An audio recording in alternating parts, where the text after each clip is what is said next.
આણંદના વલ્લભ વિદ્યાનગર ખાતે ઇસ્કોન મંદિર સામે આવેલા BNB પોલિટેકનિક કોલેજની 2 માળની જૂની બિલ્ડિંગ ગત રાત્રિના 11:30 વાગ્યાના સુમારે અચાનક ધરાશયી થતા અફરાતફરી મચી હતી।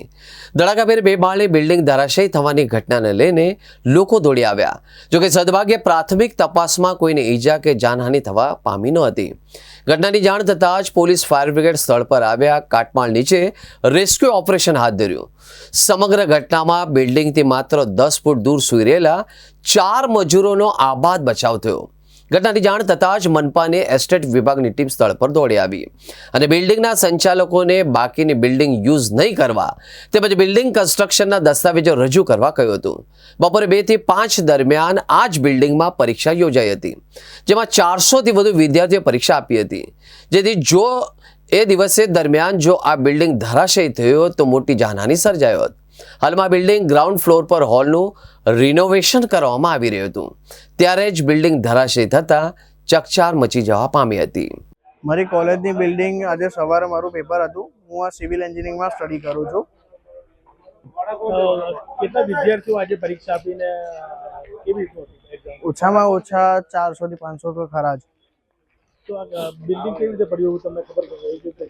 એવું સવારે મીન્સ કે 2 થી 5માં પેપર આપવા આવ્યો હતો બપોરે। એ સમયે તો કશું એવું લાગ્યું નહોતું મને કે બિલ્ડિંગમાં આવું થશે ને ના કે હલચલ થઈ કશું, એટલે મને કોઈ એવો આઈડિયા નહોતો। પણ અત્યારે મને ફોન આવ્યો ફ્રેન્ડનો કે ભાઈ આવું થયું છે। મેં કહ્યું હું આવું ચલો જોવા, એટલે હું આવ્યો તો મને ખબર પડી કે આપણે આવું થયું છે।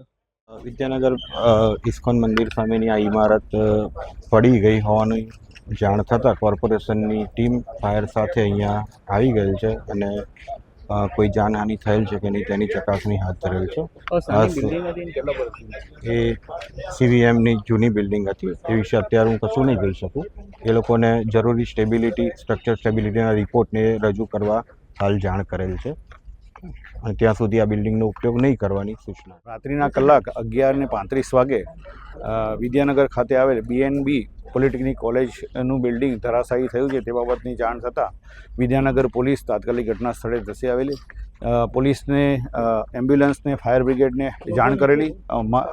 કરમસદ આણંદ મહાનગરપાલિકાના પણ જવાબદાર અધિકારીઓને બોલાવેલા। રેસ્ક્યુ ઓપરેશન હાથ ધરવામાં આવેલું। આજુબાજુમાં કોઈ રહેશે કે કેમ તે બાબતે તપાસ કરવામાં આવેલી। પ્રાથમિક દ્રષ્ટિએ ચેક કરતાં કોઈ જાનહાનિ થયેલ નથી, તેમ છતાં કાટમાળ કાઢવાની પ્રક્રિયા હાલમાં ચાલુ છે।